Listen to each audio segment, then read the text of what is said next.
Hi everyone, welcome back to my channel. ఈరోజు మనం previous ఇయర్కి సంబంధించినటువంటి సైకాలజీ బిట్స్ అయితే ప్రాక్టీస్ చేసేసుకున్నామండి. ఈ వీడియో నచ్చితే లైక్ చేయండి, అలాగే షేర్ చేయండి మీ ఫ్రెండ్స్కి. ఎవరైనా కొత్త వాళ్ళు మన ఛానల్ని చూస్తూ ఉంటే ఒకసారి మన ఛానల్లో వీడియోస్ చూసి సబ్స్క్రైబ్ అయితే చేసేసుకోండి. ఫస్ట్ క్వశ్చన్ చూడండి.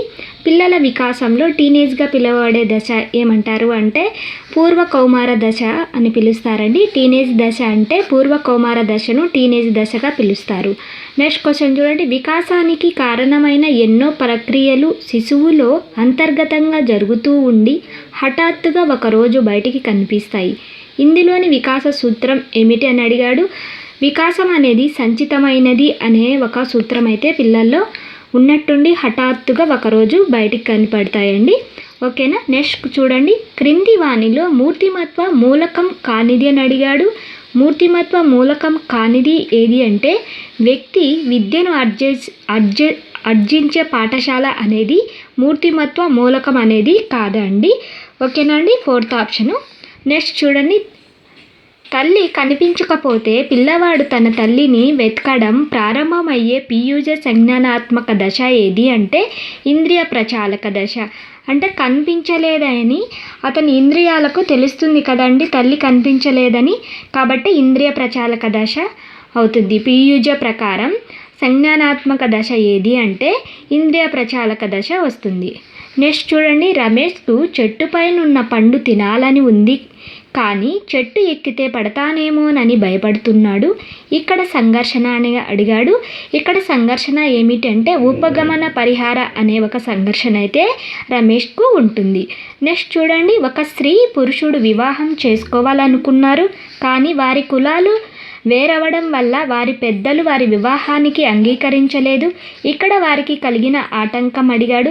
ఇక్కడ వారికి పరిసరాల ఆటంకం అయితే ఉంటుంది. ఆ పరిసరాల్లో సాంఘిక పరిసర సంబంధమైనది ఉంటుంది. ఓకేనా. సాంఘిక పరిసర సంబంధమైనది వీరికి కలిగినటువంటి ఆటంకం. నెక్స్ట్ క్వశ్చన్ చూడండి. ఒక విషయం లేదా ఒక కృత్యం ఒక వ్యక్తికి అతి ముఖ్యమైనది అనిపించే ఒక అనుభూతి అనేది అతని డాష్ అని అడిగాడు. ఇక్కడ అతని యొక్క అభిరుచి అనేది ఇక్కడ వస్తుంది. ఒక విషయము లేదా ఒక కృత్యం ఆ వ్యక్తికి అది అతి ముఖ్యమైనది అనిపిస్తుంది. అప్పుడు ఆ అనుభూతి అనేది ఆ వ్యక్తికి ఏమవుతుంది, అభిరుచి అవుతుంది. ఓకేనా అండి. నెక్స్ట్ క్వశ్చన్ చూడండి. ఒక ఉపాధ్యాయుడు పిల్లలు చదివే సమయానికి మరియు వారు పొందే మార్కులకు మధ్య గల సంబంధాన్ని కనుక్కోవాలనుకుంటున్నాడు, కానీ పిల్లల ఏకాగ్రతలో తేడాల వల్ల సరైన ఫలితాన్ని సాధించలేకపోయాడు. ఇక్కడ పిల్లల ఏకాగ్రత అనేది దేని కిందికి వస్తుందంటే జోక్యం చేసుకునే చరం కిందికి అయితే వస్తుంది.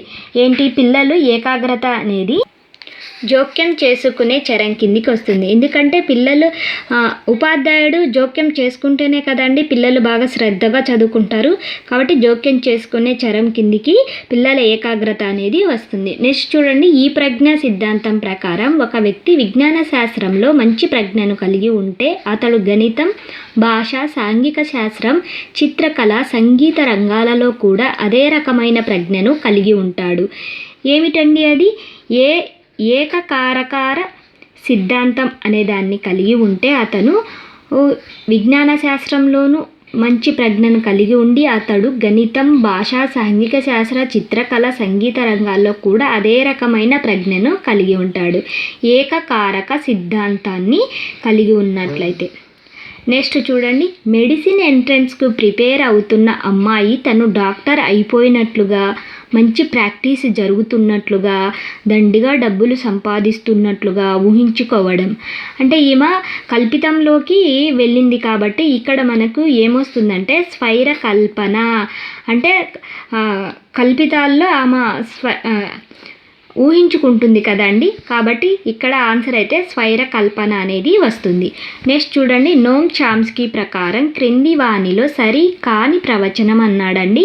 సరికాని ప్రవచనం ఏది అంటే ఇక్కడ పిల్లలు కేవలం పరిశీలన అనుకరణల ద్వారా భాషను అభ్యసిస్తారు అనేది నోమ్ చామ్స్కీ ప్రకారం సరికాని ప్రవచనం అండి. నెక్స్ట్ చూడండి. మనోసాంఘిక వికాస సిద్ధాంతాన్ని ప్రతిపాదించిన వారు ఎవరంటే ఎరిక్సన్ అండి. ఓకేనా అండి. ఎరిక్సన్ మనోసాంఘిక వికాస సిద్ధాంతం పేరు విన్నారు కదండి.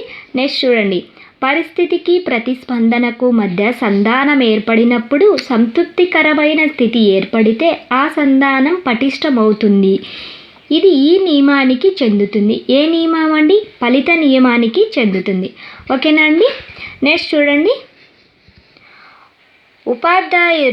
ఉపాధ్యాయురాలు అకారణంగా దండించడం వలన ఉపాధ్యాయులు అంటే పవన్కి భయం ఏర్పడింది. తర్వాత పవన్ వేరే పాఠశాలలో చేరినప్పుడు అక్కడ ఉపాధ్యాయులు ఎప్పుడూ దండించలేదు. దాంతో క్రమంగా అతనికి ఉపాధ్యాయులంటే ఉన్న భయం పోయింది. దీనికి కారణమైనది అన్నాడండి. ఇక్కడ ఏమిటి అంటే రుణాత్మక పునర్బలాన్ని నిలిపివేయడం. అంటే ఉపాధ్యాయులు కొట్టడం కానీ దండించడం అనేది కానీ పూర్తిగా మానేసి, దాంతో అలా మానేయడం వలన పవన్ అనేవాడికి క్రమంగా ఉపాధ్యాయులంటే భయం అనేది పోయింది. ఓకేనా అండి? రుణాత్మక పునర్బలాన్ని నిలిపివేయుట. ఓకేనా అండి? నెక్స్ట్ క్వశ్చన్ చూడండి. కార్యసాధక నిబంధనలో ఈ కార్యసాధక నిబంధనలో ఏది కరెక్టో చూద్దామండి. కార్యసాధక నిబంధనలో అభ్యాసకుని పాత్ర అనేది చాలా క్రియాత్మకంగా ఉంటుంది. అభ్యాసకుని పాత్ర క్రియాత్మకం దేనిలో? కార్యసాధన నిబంధనలో. ఓకేనా? నెక్స్ట్ క్వశ్చన్ చూడండి. రాము ఒక సినిమాలో నటుడి నటనను గమనించి తాను కూడా నిజ జీవితంలో అలాగే ప్రవర్తించసాగాడు. ఇది అని ఇచ్చాడు. ఇది పరిశీలనాత్మక అభ్యాసనం అండి. పరిశీలనాత్మక అంటే ఒక సినిమా చూసి పరిశీలించి అతను ఏ విధంగా నటించాడో అదే విధంగా అతను నేర్చుకొని అలాగే ప్రవర్తించడం అన్నమాట. నెక్స్ట్ చూడండి. వాక్ అనే పదాన్ని పలకడం నేర్చుకున్న వ్యక్తి టాక్ అనే పదం నేర్చుకోదలిచాడు. ఇక్కడ అభ్యాసన బదలాయింపు అంటే అనుకూల బదలాయింపు అండి. మనం అభ్యాసన బదలాయింపు అనే ఒక టాపిక్ అయితే మన ఛానల్లో క్లియర్గా ఎక్స్ప్లెయిన్ చేశానండి. ఒకసారి వెళ్ళి చెక్ చేసేయండి. నెక్స్ట్ క్వశ్చన్ చూడండి. అవినాష్కు హిందీ అర్థం కాకున్నా హిందీలోని ప్రశ్నలకు జవాబులను ఖచ్చితంగా రాయగలడు. అవినాష్కు స్మృతి ఏమిటి అంటే బట్టి స్మృతి అండి. ఓకేనా? బట్టి స్మృతి అయితే అవినాష్కు ఉంటుంది. నెక్స్ట్ క్వశ్చన్ చూడండి. టాచిస్టోస్కోప్ను దీనిని అంచనా వేయడానికి ఉపయోగిస్తారండి. దేన్ని అండి? స్మృతిని విస్మృతి అండి. టాచిస్టోస్కోప్ అంటేనే స్మృతి విస్మృతిని అంచనా వేయడానికి ఉపయోగిస్తారు. నెక్స్ట్ చూడండి. మాస్లో అవసరాల అనుక్రమణిక సిద్ధాంతం ప్రకారం శారీరక అవసరాలు సంతృప్తి చెందిన వెంటనే వ్యక్తి సంతృప్తి పరుచుకునేందుకు ప్రయత్నించే అవసరం ఏమిటి అని అడిగాడు. ఇక్కడ రక్షణ అవసరం అండి. ఓకేనా? మాస్లో అవసరాల అనుక్రమణీకరణ సిద్ధాంతం ప్రకారం శారీరక అవసరాలు సంతృప్తి చెందిన వెంటనే వ్యక్తి సంతృప్తి పరుచుకునేందుకు ప్రయత్నించే అవసరం రక్షణ అవసరం. ఓకే? నెక్స్ట్ క్వశ్చన్ చూడండి. సమరూప మూలకాల సిద్ధాంతమును ప్రతిపాదించాడు ఎవరండి? ఈఎల్ థార్న్డైక్ అనే అతను సమరూప మూలకాల సిద్ధాంతాన్ని ప్రతిపాదించాడు. నెక్స్ట్ చూడండి. వైగోట్స్కీ సిద్ధాంతంలో వికాసానికి సంబంధించిన ఈ అంశమునకు ప్రాధాన్యత ఇవ్వలేదు. ఏ అంశం అండి? జీవ సంబంధమైన విషయానికి వైగోట్స్కీ సిద్ధాంతంలో వికాసానికి జీవ సంబంధమైనటువంటి అంశంలో వైగోట్స్కీ సిద్ధాంతం ప్రాధాన్యత అనేది ఇవ్వలేదు. నెక్స్ట్ క్వశ్చన్ చూడండి.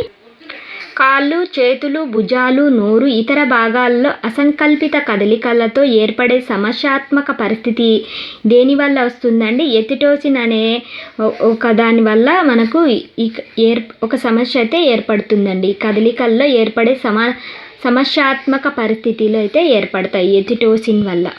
నెక్స్ట్ చూడండి. మత్తు పదార్థాల సేవనానికి అలవాటు పడిన విద్యార్థికి తన సమస్యను విశ్లేషించుకొని తానే పరిష్కరించుకునే విధంగా సహాయాన్ని, ప్రోత్సాహాన్ని అందించే మంత్రణ విధానం అన్నాడండి. ఇక్కడ ఏ మంత్రణ విధానం అంటే సెకండ్ వన్, అనిర్దేశిక మంత్రణం అయితే ఆ విద్యార్థికి ఇస్తారండి, ప్రోత్సాహాన్ని ఇస్తారు. నెక్స్ట్ క్వశ్చన్ చూడండి. సహభాగి అభ్యాసన ఉపగమనంలోని చివరి సోపానం అండి. చివరి సోపానం ఏది అంటే పరిపుష్టి అండి. ఓకేనా? సహభాగి అభ్యాసన ఉపగమనంలోని చివరి సోపానము పరిపుష్టి. నెక్స్ట్ చూడండి, ఒక సమస్యకు ఆధారం లేకుండా హఠాత్తుగా వచ్చే పరిష్కారం బ్రూనర్ బోధనా సిద్ధాంతంలోని ఇలా చెప్పబడింది. ఏం చెప్పబడిందండి? అంతర్బుద్ధి చింతన. అంతర్బుద్ధి మనలో అనుకోకుండా మనలోని వచ్చే ఆలోచనలే అంతర్బుద్ధి చింతన అండి. ఓకేనా? నెక్స్ట్ చూడండి, హెర్బర్ట్ సోపానాలలో పునర్విమర్శ యొక్క ప్రధాన ఉద్దేశం అండి. ఇక్కడ ప్రధాన ఉద్దేశం ఏమిటంటే అభ్యసించిన భావాలను దృఢపరచడం అనేది పునర్విమర్శ అనే దానికి ప్రధాన ఉద్దేశం అండి. ఓకే, నెక్స్ట్ చూడండి, విద్యార్థులందరికీ సమాన అవకాశాలు కల్పించటం మరియు వారి అనుభవాలను పంచుకునే విధంగా సహాయం అందించడం జరిగే నాయకత్వ రకం అండి. ఇక్కడ సహభాగి నాయకత్వం అనేది వస్తుంది. నెక్స్ట్ చూడండి, సిసిఈ ప్రకారం పని అనుభవం కంప్యూటర్ విద్యా బోధనకు బాధ్యత వహించే ఉపాధ్యాయుడండి. ఎవరండి బాధ్యత వహించేది? గణిత ఉపాధ్యాయుడు బాధ్యత అనేది వహిస్తాడండి. ఓకే, నెక్స్ట్ చూడండి, బాలలను శారీరకంగా శిక్షించడం, మానసికంగా వేధించడాన్ని నిషేధించిన విద్యా హక్కు చట్టం 2009 సెక్షన్ అని అడిగాడు. ఇక్కడ సెక్షన్ నెంబర్ 17 అనేది బాలలను శారీరకంగా శిక్షించడం అనేది నిషేధించిందండి. ఓకేనా? Section number 17. ఓకేనండి, ఈ వీడియో నచ్చితే లైక్ చేయండి, షేర్ చేయండి. మరిన్ని ఇలాంటి వీడియోస్ కోసం నా ఛానల్ని తప్పకుండా సబ్స్క్రైబ్ అయితే చేసేసుకోండి. ఓకేనండి, థ్యాంక్ యూ.